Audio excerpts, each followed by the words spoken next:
Welcome back to your weekly dose of encouragement on the Unashamedly You podcast.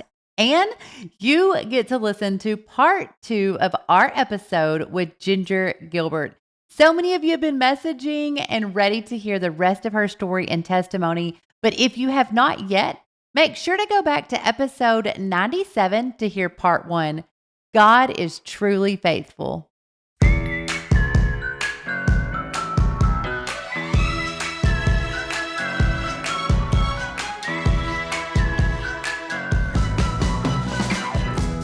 Hello and welcome to the Unashamedly You podcast, a space to enlighten, encourage, and empower you to go out and unashamedly be who God is calling you to be. I am your host, Jamie Herndon. I pray you hear less of me and more of Him as you listen to today's episode. Let's grow together.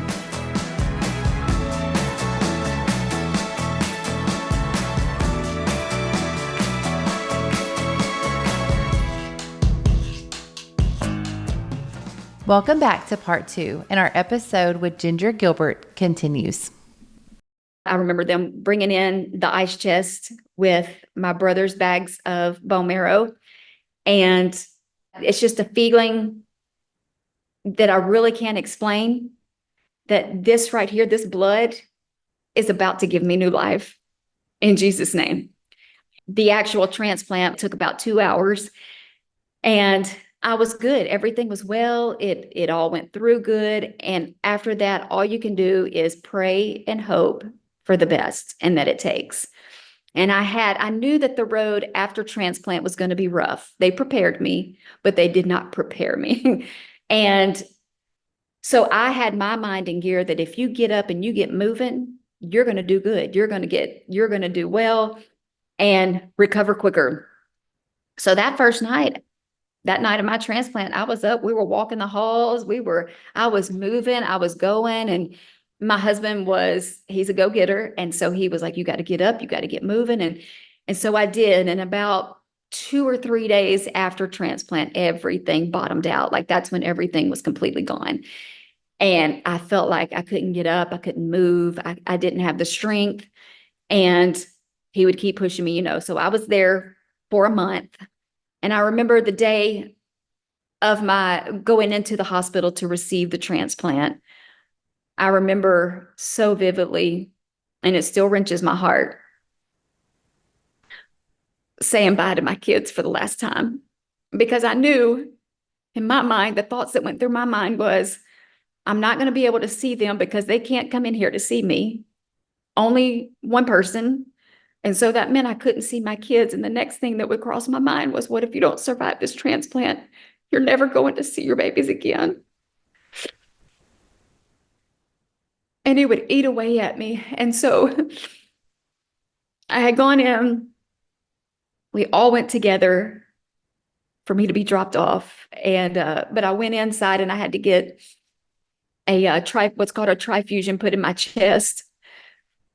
And they put me to sleep, and whenever they could not go in there. And so they waited outside.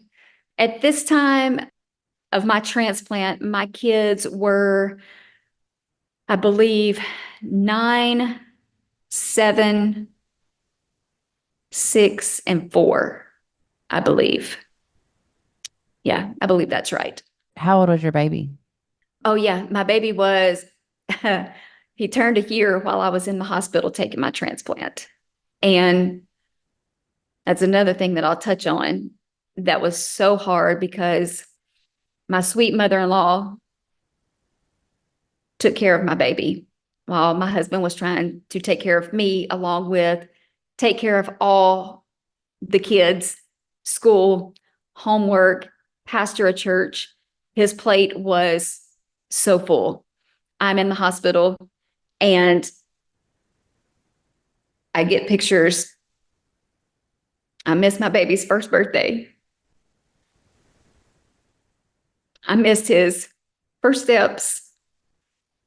He got his first tooth while I was in the hospital. And I was so angry that God had given me this precious, perfect little boy, that I'm in the hospital fighting for my life, and I'm having to miss all of these milestones that I've been able to experience and be with all my other 4 kids with. And it would eat at me and it would hurt me. And at times I would get angry and I would get frustrated and I didn't understand it all.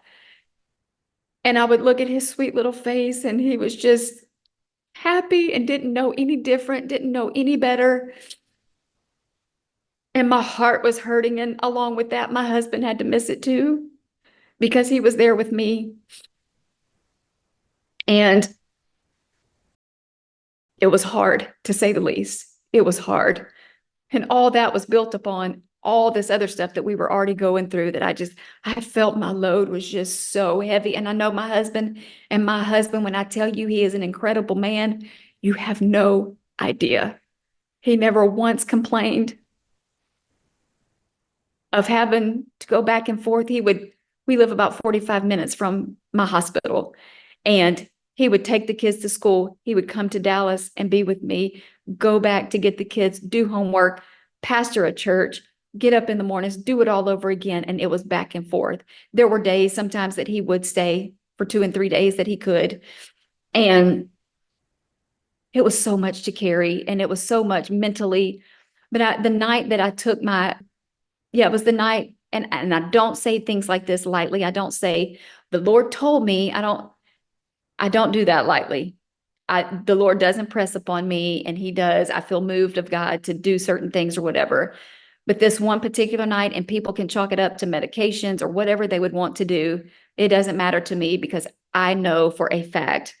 I was laying there. It was late at night. We were asleep, and I woke up, and I remember being clenched to the side of my bed the night of the transfusion, and all that fear of, this is not going to take, like, these cells are not going to engraft. It's not going to be okay. I'm not going to survive this. And I remember just that fear came right back to me. And God spoke to me, not audibly, but he spoke to me, and he said, I have strategically placed every cell where it needs to be. And that's all. I felt such peace come over me. And I remember, after I looked at my husband to see if he was asleep, and he was just sound asleep over there. But anyway, I remember taking that. I was like, God, I know that is you, that you are doing this, that it is going to be okay. And I moved on from that, thinking so they would come in every morning to see if any of my counts or if those cells had started to, I guess you would say, form and develop. The cells that my brother gave me, that I would start producing them. And they told me, they said, I think it was like 11 to 14, maybe around the 11th or 14th day, that you would start producing those cells, maybe at the earliest. And I wanting to say it was day 7 or 8 that they walked in. They were like, you are not going to believe this, but you have white blood cell counts. And I was like, what in the world? And so way before time, I was producing these cells. And I went right back to the night that God spoke to me and said, I have strategically placed these cells. And I was like, God, you're doing a work. I knew that he was doing a work, and I felt such peace. And I think that was the moment that I began to fight, truly fight. And seeing my babies, going back to that day that they dropped me off at the hospital. After I went in to get my transfusion put in my chest, I came out, and we had a picnic out. It was like the walkway, I guess you would say, out on the hospital. And I sat down there, blankets, with my babies, and they had gone to get Chick-fil-A. And that is one of the most incredible, memorable things in my life that I've encountered, because I literally soaked in every single second of that, because those thoughts were coming to me. What if this is the last time? What if this is it, that you never get to see them again? And I wanted every second to count. And my husband would bring them, and I was up, I think, on the 12th floor or something. And he would bring them, and he would pull them, drive to Dallas with my kids, pull up to where they could see the window. And I would try to maneuver myself out of bed to get up and go see my babies. And they would stand out there and just wave at me. and blow me kisses, and they would FaceTime me so I could see them, and they would talk to me, and they would get back in the car and they would go back home with daddy. And babies that age didn't understand. Why can't mommy come home? Why can't mommy be here? Is mommy okay? And, Darren would tell him, she's sick and the doctors are just trying to help her to get well. And every time I would see them, I would think, you have to fight. There is no other option. And all through this, and my pastor from back home told me, he said, I want you to speak it. He said, I want you to look in the mirror every day and say, I will live, I will not die. And that is what I did. I would say it, and I would try to do it with as much faith and believe that that really was going to happen. But there were days that I thought, man, this is it. I don't know that I can do anymore. And so I fought. I really did. I fought with the best of my ability, and mentally, it was more of a mental fight, I think, than a physical fight. And I would tell myself, this is temporary. You're going to get through it. This is temporary. You're going to get past it. This is going to be a memory one day. And we would talk about it, and we set goals and we set dreams that when I'm well, we're going to do this. When our best friends, they came to see me in the hospital, and they said, when the first time that I was there, when you get well, when you're cancer free, we're going to go to London. And I'm like, will I ever see that? And I held on to that thinking, God, I hope so. I hope that this really happens, and that there is a day that I'm well and that I am in remission or cancer free. And it just seemed like a very, very unrealistic thing at the time. But I would hold on to that stuff. And so I was in the hospital for a month and did well. And I thought, whew, well, you had to stay. We lived a couple miles outside of the radius of what you had to live after your transplant. You had to stay within a certain mile radius after your transplant, because I was at the doctor every day. And so I remember being scared, leaving the hospital thinking, I don't know if I can take care of myself, if we can do this without all the doctors and nurses that are constantly giving me all my medications. And let me remind you that I was on 18 medications in the morning and 18 to 20 at night, and some in between. And so I felt like that's all that I did was take medications. But I knew that if I didn't take those, that the body would reject the transplant. And so I would try to be on top of it and get it done. And so thankful for a sweet pastor that was near the hospital that opened up his evangelistic quarters for me to stay there for another few weeks after transplant, 3 weeks, I think, or a month, and still away from my kids. So 2 months of not seeing my kids in person and trying to do the best that we could. And I remember in the hospital kind of jumping, but I keep thinking back on these. I remember in the hospital or in the doctor's office when he presented this extreme chemotherapy that I was going to be taking. And I said, well, what about my hair? And because at this time I still had all my hair. And he said, oh, you will lose every bit of your hair, but that's okay. It will start growing back within a few months. And I was devastated, because a woman in general, that's a pretty devastating thing to go bald. But a woman that has grown their hair and believes what I believe, it was devastating. And I thought, oh my word, it's going to be gone. And he was just, oh, it'll grow back just a few months. I thought, okay. Well, I remember when I started radiation, the radiologist consulted with me beforehand, before I went in, and he went over the things that it could cause, and it can cause astigmatisms in your eyes, which I do have. He said, and the hair loss. And I said, yes, sir. I said, they've already talked to me about that. And he said, well, you do know that with this full body radiation, the amount that you're getting, he said, there's a great possibility that your hair would never grow back. And I said, no, I didn't know that. And he said, don't be surprised if it doesn't. And I thought, oh my gosh, this is not happening. And so I remember being in the hospital, my hair starting to come out, and it was just handfuls, and I would just weep and cry. And remember being in a shower and it just coming out, waking up during the middle of the night, like 4 and 5 times a night, having to remove the hair from my pillow and from my face. And Anyway, having my husband to cover the mirror so I didn't have to see myself. And when he finally took it down, because I finally came to the realization that this is reality, there's no changing it. This is what it is, and you're just going to have to face it. And I remember him taking the towel off of the mirror, and I just didn't recognize the person. And I wept and I cried and I cried and I cried.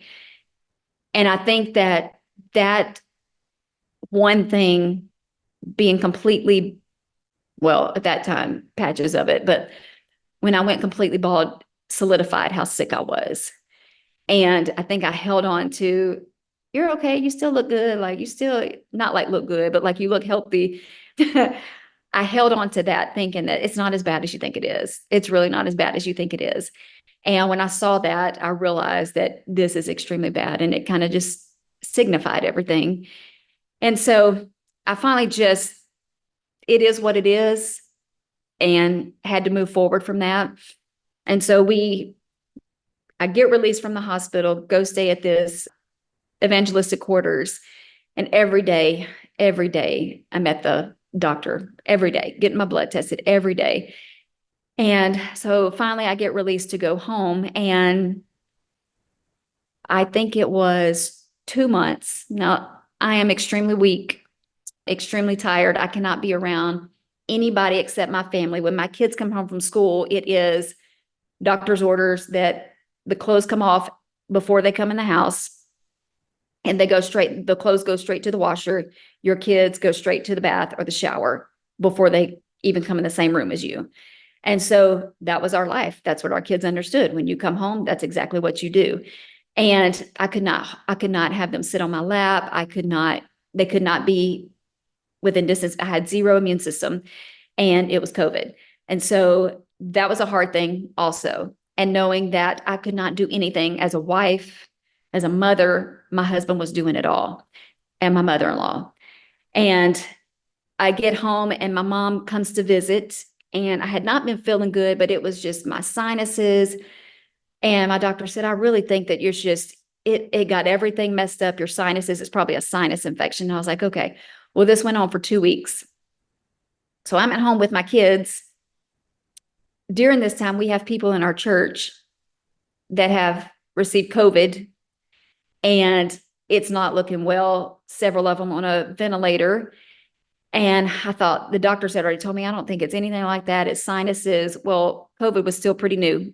And so I went in for one of my checkups, and they said, we're just going to go ahead and test you and see what's going on.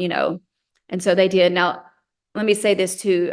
A minor cold was life or death. It was not like, oh, you got a cold, like get a tissue and get over it. It was, you could die from this because your body has no response to fight. And so anyway, I thought it's not COVID. I haven't been around anybody except for my doctor's office and my kids and stuff, but that I really couldn't even be in contact with them or my husband. And so it came back. I got a phone call, and they were like, Miss Gilbert, you tested positive for COVID. And I said, this can't be possible. I don't even have an immune system to fight this. And so I went, because I'm thinking, these are my baby. At this time, they were dying of COVID. And so my thoughts, I need to get away from my kids. I know that I'm 2 months out from my transplant, can barely take care of myself, but I need to get out and be away from them. So hopefully they do not contact it. And in my mind, I don't want my kids or my husband to die. And I'm thinking of my church family. And so I go to a hotel alone to take care of myself so I could stay away from everybody. My husband would come and bring me food. He would help me outside the door. And while I'm there, my hotel where I was, the thing is, I didn't want my church people to know, because we had people in the hospital that it was close to death, and I didn't want them worrying over me. But right outside my hotel window was the hospital that they were at. And I got a phone call, at 5 o'clock one morning saying that one of our saints had passed from COVID. And here I am. He was a healthy, healthy man. And here I am 2 months past transplant, and I have COVID. And we've got people that are passing. And then his sister passed right after. And I thought, this is it. This is it. There's no way I can survive this with no immune system. And so I got back to the hospital, and they admitted me, and I had pneumonia, both of my lungs. And it wasn't looking good. I couldn't breathe. I was so weak and so frail. I had been, I think, in the hotel for a month and still was not up, still was so severely sick. And they admitted me in the hospital. I don't know why it took that long, but they admitted me in, and I had the pneumonia, could not walk, couldn't do anything. And I remember one of the nurses coming in, and she was just asking me different things that it made me think like it wasn't looking good. And of course she was like, well, we're going to help you through this. I was isolated. It was a COVID unit it was all COVID patients in that area. And of course, then my husband could not come see me. Nobody could see me. And I just wanted to be done with everything. And I was at that point where I was like, I can't do anymore. Mentally, physically, it's maybe too much information, but I threw up constantly every day. And I was down to nothing. And so they would come in and test me every day. Finally, I had to test, I think, 2 days in a row. So they came in, they came back in, they were like, well, you tested negative. And I said, yes. So I thought, man, we're getting better. We're getting here. And they were like, well, you still have a road ahead of you, trying to get past the pneumonia and all of this. And so they came in the next day and tested me again. They were like, it was a false negative. You're positive. I thought, oh my goodness. So we fought through that and we got past it. And my doctor came in when I got out of the hospital. I went to my appointment. I think it was the next day. And he said, you don't understand. You have to get this vaccine. And I said, I don't think I want to take that. I said, I don't know about it. And he said, he gave me statistics. He said, these are not patients that are like out there. He said, these are my personal patients. And he started naming off all these different ones. One of them was 10 years out. One of them was 5 years out. One of them was, I think, 7 years out. And he said, named them off, named their ages. And he said, they've died. And they were 10 years post-transplant. And they've died of COVID. He said, if you need this vaccine, he said, I'm not going to make you, but you need it. And I thought I was this close to getting it because I was scared that my chances are not good. And anyway, I didn't take it. And so I go back, and it took me 2 months really to get past it. And I went back, and he said, you're still here. You made it through COVID. And I said, yes, sir. He said, I don't understand. You don't have an immune system. There is no immune system to fight this. He said, I don't understand it. And I said, well, you know what I believe, and I believe in prayer. And so it was a long recovery just to get past that. So I get done with COVID. I get back home. I'm doing well. I'm still trying to keep up my Facebook page that I had going. And so I would update on there. I would sit outside and make sure I was soaking up vitamin D, doing everything I could to be somewhat out of the house, but, having something to do and trying to be healthy. And anyway, a little bit later, I got caught COVID again. And so that was the second time. And they were like, there's no way. Well, I went to get one of my treatments. And when I went in there, the nurse said, Ginger, Gilbert, is that you? And I said, yes, ma'am. And I remembered her. She was my nurse whenever I had COVID the first time, one of my nurses. And she just had this look on her face. And she said, there is no way I'm talking to you right now. She said, I knew that last time I walked out of your room. She was like, I did not think that you were going to make it through the night. And I said, I never knew it was that intense. She said, it was so everything was against you. Everything was against you. And she said, you're right here. And I was like, yeah, I'm doing okay. Just got COVID again. And anyway, so I got treated for that, went home, and it was short-lived, got past it.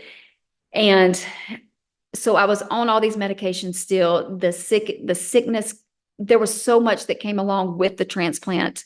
I had Bell's palsy in my face, didn't know if that would ever go away. I had that. I was sick constantly, throwing up all the time, could not do anything, got to where I couldn't walk. I was down to 80 pounds. And this is over a span of time, but I was down to 80 pounds.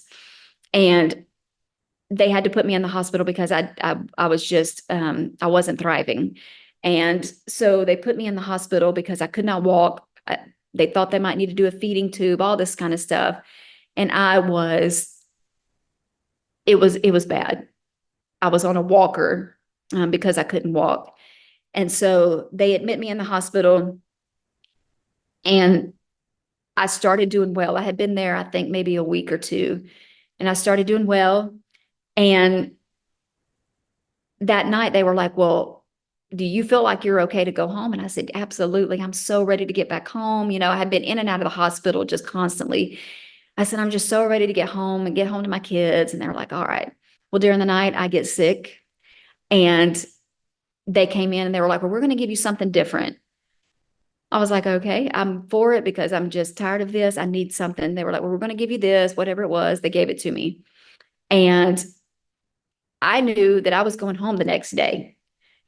And so my husband got there, and he was packing my stuff up, and I had gotten in the shower and I got out, and I just remember I started being sick again, and he comes in there and he was like, you're not okay. And I said, no, I'm not. Well, he calls nurses in, and he says, there's something wrong. There's something not right. And he said, I just kept telling him, something's not right. Something is not right. I just have to go to sleep. And so they came in there, helped me, got me to bed. And I said, I just have to go to sleep. That's all I need. I just need to go to sleep. And I went to sleep, and that's all that I remember.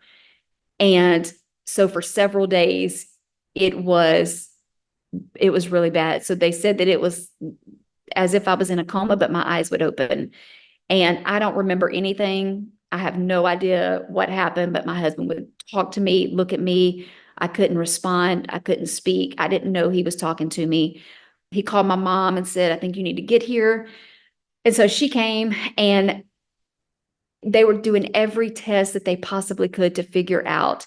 They didn't know if I'd had a stroke. They didn't know if it was something going on, with my brain. They tested my heart, you name it. They did every scan, every test, and they said, we have no idea. And so my mom, she said, I remember asking the doctor when he come in, is she always going to be like this? So it put me in a state of mind of a 2-year-old. And so she said, I would wake up during the night and I would say, mommy, mommy. And she said, I would come and touch your hand. And she said, you'd go right back to sleep, but that's all that you would respond. And so this went on for several days, and they finally came to the conclusion that I had a reaction to this medication that they had given me the day that I was to go home. Wound up being in the hospital for 46 days. And I mean, I guess it finally just came out of I started coming to, but I couldn't remember things, all the crazy things that I felt like if anything is going to happen, it's going to be to me. But I got well, I got home, and the fight still continued daily. So we pastor a church, and I was not released to go for 1.5 years. I could not go out in public. Because COVID was still there. My immune system, it takes time for it to, come back, and all this thing, everything that I had already encountered kind of set me back. And so I did not go to service for 1.5 years, and I'm the pastor's wife. And so that took a whole nother toll on me mentally, that obviously I know that the church still has to go on. I know that things still have to continue, even though I'm not there. And so it got me down all the way, like my mind, just everything. It felt like it just kept building up. And it's still at this point, I had not asked, why? God, why are you doing this to me? Why are you putting us through this? My husband, incredible man, just carried such a load and then it would make me feel bad on that side of it, And so I never questioned, but I was in a bad state of mind to where, and I'm just being, I hope it's okay. I'm just being very transparent and honest because I'm human and I'm flesh and I'm not exempt. And I felt like that I had held on for so long. And my thinking was, if I stay in the bed and just sleep, I don't have to think about it. I don't have to think my kids are going to church without me. My kids are going to school without me getting their lunches ready. My kids are doing all the things that I should be doing with them alongside of them. They're living life. Everybody's just moving and going and doing, and life is continuing on except for me. And so I thought if I just lay in the bed, I didn't have strength anyway half the time, but I thought if I just sleep, then my mind don't have to think about it. And so that's what I would do. I would sleep, and my kids would come home and they would come in there. My husband would come in the room and they would talk to me and encourage me and, try to be fun. And I just laid there and tried to be fun back, I guess you would say, but I wasn't there. I wasn't there mentally. And my husband would talk to my nurses about it, that she's not well. She's not mentally well. And of course, the antidepressants, and I'm not saying anything for anyone else, but at first I said, that's not an option for me, because I knew that I was mentally in a state that no one really could understand. But at the same time, I thought God's going to help me. Eventually he's going to help me, and I'm going to get up and I'm going to move past this, and I am going to have a life again. But for right now, this is just how it is. And there's things that's out of your control. I can't control my body, and I can't control not being able to go to church, and I can't control not being able to be around people. But what I can control is to put my mind at rest and just sleep. And so, but I thought one day he's going to deliver me from this. And so the antidepressants were a no-go for me. It was, well, then it got pretty bad, as far as the will to not get up caused the will to not fight.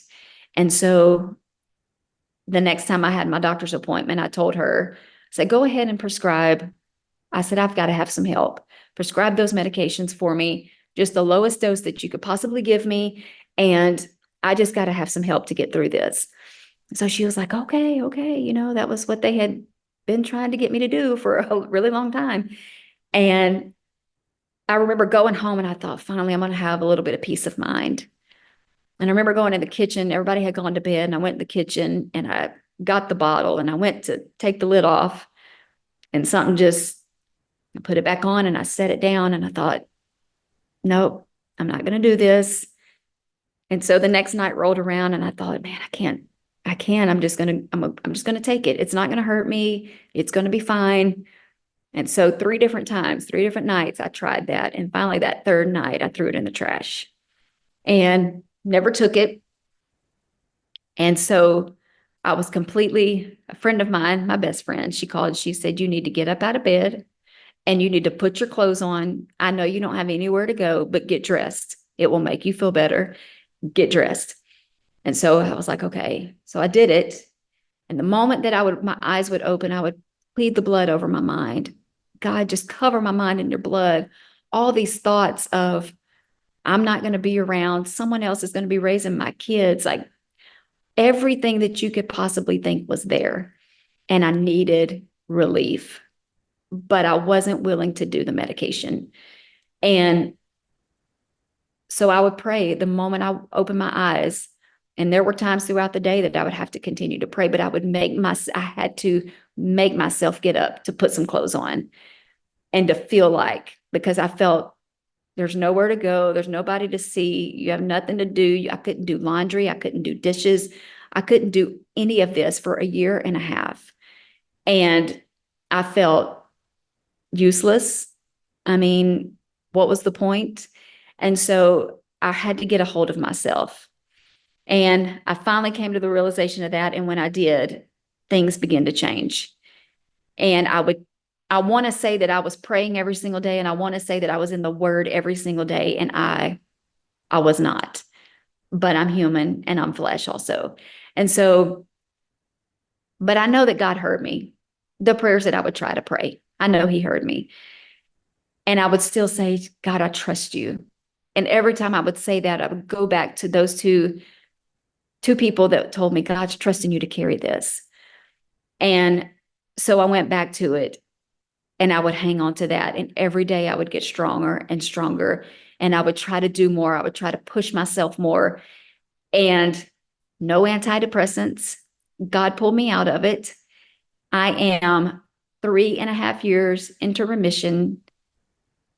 I feel fully recovered. They tell me it's not until 5 years after transplant that you're fully recovered.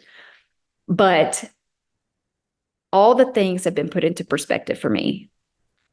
Taking my kids to school in the morning is a joy that I get to do that. Putting them to bed at night is a joy. Saying our prayers, I should say, before they go to bed, just all the things is a totally different perspective on life that I get to do, all because God. My doctors are amazing and I have thanked them. But without God, I don't know that I would have made it. And then I've learned, obviously, I've not always lived for the Lord. And so that was one of my questions after I was diagnosed. Let me remind you of what my husband preached that weekend before. Did the mom do something? Did the dad do something? Is it something that I did that God is punishing me about this? Is that why I'm carrying this sickness? No, it's not. It was because, and I asked my husband that, is it God punishing me because I've not always lived my life for him? And he was like, babe, that his glory be revealed. And it talked about it, Lazarus, sickness, it's not death. And so I got a hold of that. And all through our journey, the song that I talked about in this place, it carried me through so much. And that God's glory be revealed. And everything that we would go through, no matter how bad, it was dark. It was very dark. It was a very dark place. I know, not just for myself, for my babies, for my husband, for our church. Our church didn't understand. Like it was dark for a lot of people, not just myself. And so, but I would go back to that his glory be revealed, that his glory be revealed. And I would speak that, God, that your glory be revealed through this, because you know all things. When my brother was 4 months old, you knew all things. You knew everything that would take place. And I truly believe that. And so we would sing that song in church in this place. And I knew that it would happen. We would sing it. They would sing it and I would watch it online and I would receive it. It wasn't just words for me of a song. And now on the flip side, it's like goodness of God. I sing that with so much meaning. It's not just lyrics and it's not just words of a song, but I've lived in the goodness of God. He has shown me, he's been there in my darkest nights. And so now on the flip side of things, I'm singing songs that it went from, God, I need this miracle, to God, you've performed this miracle. You have brought me through every single step that my doctors have said. They've actually written a medical study on me and my baby, because my doctor had not gone through that scenario, that situation with a patient before. He said, I've had people that have been pregnant and found out that they had cancer, but I've never had someone to start chemotherapy, be on chemotherapy, and get pregnant and make it through the pregnancy and still be alive, or even had the situation. So I went back. I go every 6 weeks now, so I'm still going all the time. I am on one medication, and that is for something that is called graft versus host disease. And that is my brother's cells in my body. So I am 100% my brother's cells. I produce 100% of his cells. None of my cells are there anymore from that transplant. So I produce all of his. So I have his DNA now, his blood type, everything about me changed. But it's called graft versus host, GVHD. And it's when those cells they know that they're in a foreign place. And so they can attack in different areas. And so for me, it has been, it's attacked my left eye. And so my vision is worse in this eye, but, and then some other things, but then I also have it in my muscles throughout my body, and my muscles will go into a spasm. It feels almost like a cramp, and then my muscles will actually just harden. And so I'm on a medication for that, but still believing that I will not be on that for the rest of my life. And I'm in the gym trying to knock it out, help it any way that I can. So they told me there was a great possibility that I would be completely, and when I tell you I was bald, it was slick. I had zero hair. And they told me that there was a great possibility it would not grow back. But my little girl, 4 and 5 years old at the time, every night, I alluded to saying our prayers at night. She would pray, and her prayer every single night would be, Jesus, would you please let my mommy's hair grow back? Jesus, please. I know you can do it because you've done things before. You've answered prayers before, and I know you can do it again. And so when my hair started growing back and she saw it, it did something to her. It made her realize, and she vocalized it to me, Jesus really does answer prayers. Mom, I've been praying every single night that your hair would grow back. Well, my father-in-law has a vision impairment, and she went to church one night, and it was during altar call. She went and wrapped her arms all around him and weeping and crying at this young age with such authority and sincerity, praying. And he told me, he said, she wrapped her arms around me and just prayed, Jesus, Jesus, would you please heal my poppy? Bring his eyesight back. I know you can do it because every time I prayed for my mommy's hair, it grew back just a little bit more. So if you bring my poppy's eyesight back just a little bit more, I know that you can do it. I know that you can do it. And so all this hair, my hair grew back, and it is thicker than it was beforehand. And her faith is so high because of that. And it has not changed. She will pray for you. She's 8 years old. And if you need prayer, she's going to pray for you on the spot. She's not going to wait till she gets home. She's going to pray for you. But I have a head full of thick, dark hair, and so thankful for it. Just another testament to people whenever you walk into the doctor's office or whenever you're in that hospital and they Oh, see your hair, that know that what you've been through, they're like, oh, they well, my can't doctor asked deny. me, that's all your hair? You sure that's all of your hair? And I'm like, this is all mine. This is not fake. But God is just so good, and he's so big, and he's shown me so much that looking back, and people ask me all the time, when are you going to write a book? And because looking back, I do think we made it. We went through all of this. Well, first of all, I want to say nobody's exempt from trials. Nobody is exempt from sickness. Nobody is exempt from any of that. And if you do go through it, let his glory be revealed. Let that be your song. Let that be your motto. Let that be your theme. Because when you get that mindset of, God, that your glory be revealed through this, and he has shown himself. My doctors, I went, it's been 2 months ago, and I walked in, and normally I don't even see him now. I see my nurse practitioner because I'm doing so well. So I see her, and I go early in the mornings. When I go early in the mornings, he is at the hospital doing his rounds. And so this particular morning, I had to go later in the day. And so she said, the doctor's here today. She was like, he wants to see you. He knows you're on the docket, and he wants to see you. And I said, I would love to see him. Well, he walks in, and we have been through so much together over these years.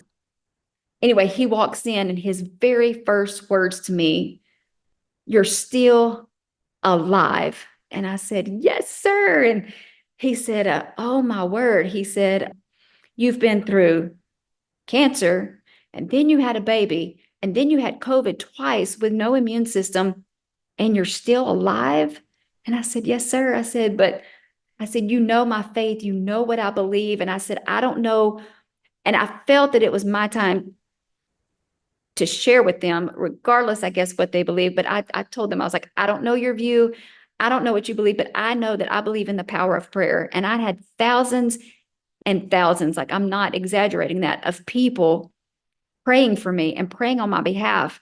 And I said, I know that God does things and I know that God heals. And I said, it did not work out because I thought that God was going to heal me miraculously right in front of their eyes.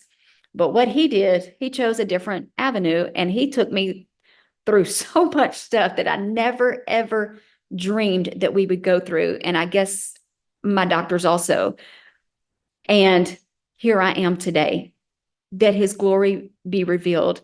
And so we had the conversation and he said, the chemo baby. And I said, yes, sir. And he called the name of the chemo that he had taken. And he said, he's good. Everything is still good. And I said, yes, sir. I was like, he's perfect. And I said, I just want to tell you, thank you for everything. I said, I know that God gives you the wisdom and the knowledge to do and to give me the care that you have given me and to actually care. And he said, I'm going to tell you something that I have told you. He said, this room, he said, and he pointed to where he would go. He said, I've walked out of this room 2 or 3 times. And he said, I went to that corner right over there. And he said, I threw my hands up and I said, this is the last time I'm going to see Miss Gilbert. This is the last time I'm going to see her because there's no way she's going to make it. And he turned to my nurse practitioner and he said, she was this close to death, this close to death. And he has tears in his eyes. She had tears. And he said, and you're here and you're alive. And I said, yes, sir. And I was beaming with joy. And I said, this is my chance, God, because this is the time that your glory is being revealed. If it is just for this moment, everything that I went through is worth it, that your glory is being revealed through this. And we had a man, this has been maybe a year ago. He showed up at our church and my husband met him and he said, well, he said, I'm here. He said, I just found out that I had leukemia. My husband said, really? He said, well, my wife went through that. He said, I would love for you to meet her and just talk to her. And he said, yeah, I would love that. Well, we're talking and in this conversation, I said, well, are you being treated here? And he said, no, they sent me to Dallas and he was an older man. And I said, oh, okay. And I said, well, who's your doctor? I said, where are you going over there? And he told me. And I said, well, who's your doctor? He goes, oh, you wouldn't know him. He said, I'm all the way in Dallas. And I said, oh, no. I was like, that's okay. I was like, I was just wondering if I might, know who it was. We said his name and it turned out to be my doctor. And I said, there is no coincidence that this is happening. I said, let me help you. And so we connected and we talked. He was in his 70s, I believe. We would talk. My husband and I went to the hospital to visit him and he would call and say, I'm feeling this. Is this normal? Is this what you went through? Yes, sir. Well, they were putting him down for a bone marrow transplant. And so all the things leading up to it, he said he would call, he would ask, I would call and check on him. And he was baptized in Jesus' name, filled with the Holy Ghost. And later, like not much later, passed, didn't even get his bone marrow transplant, but he passed and went to be with the Lord. And those type of things, I know that God's glory is being revealed. And so God is bigger than what we can imagine. And I have prayed, God, everything. And it's crazy because I would go, my first NAYC was just the last one I was able to go to. And I don't know how many people would stop me and say, I know you don't know me, but I've seen your journey. I've followed your journey. And I just want you to know I've prayed for you. I don't know. I mean, I don't even know how many people. That does something to me. The body of Christ, we need each other. And I don't know how people make it without the body of Christ. And so I know that it has put a new compassion. I thought before, I'm a pastor's wife. I have compassion for people. I didn't know compassion like I know now. And on the flip side, I do have to say, just being honest, I do have to say that it's also been like, you've got that excuse for not coming to church? Like, I don't get that. But God has he's taught me. And there was a reason, not just to help other people, but it has shown me and it has strengthened me and it has taught me what true trust and faith in God is. And I have prayed, God, that your glory be revealed through my testimony that I can share it with whoever I come in contact with. That may be, and it might not be, and I'll leave this with the community that's listening. It may not be cancer that you're facing. It may not be anything similar to what I have gone through, but we all go through trials. We all go through heartaches.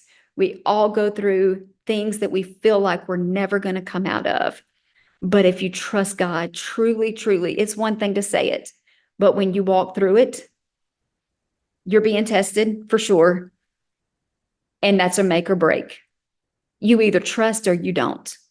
And I've learned it. And if God put me through it to teach me that, I got it. I got it.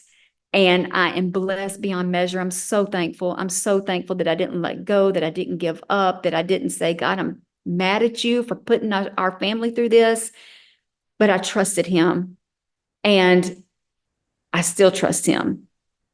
Whatever situations there are, I still battle things from the transplant physically, but I feel like if that's, I'm here and I'm alive and I'm well, and I'm not going to complain that I have these muscle spasms or that I can't see great out of one of my eyes. I'm not going to complain about these things because I'm here and I am a pastor's wife to a wonderful church.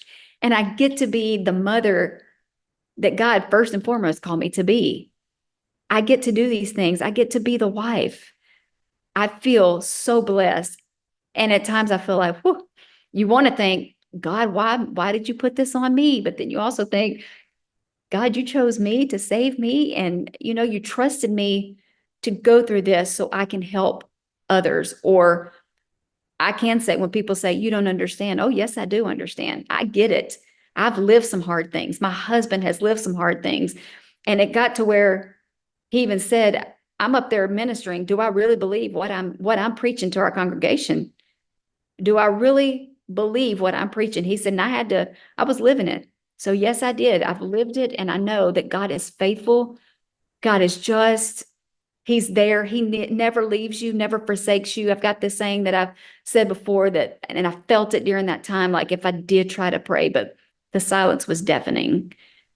I felt like, God, do you even hear me? Like, are you even there? I hope you're hearing everybody else's prayers because I don't know that I didn't feel things. And then it'd come out of the blue, I'm here.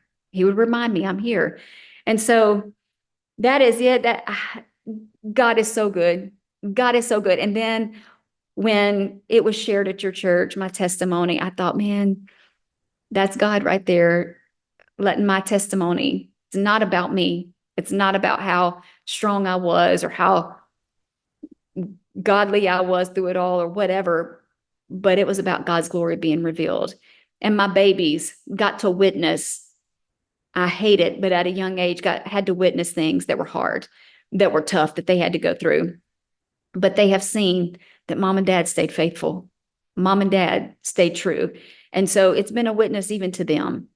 And I thank God. I thank God that he took me through it, that he put me through it, and all the things that he has shown me and taught me through it all.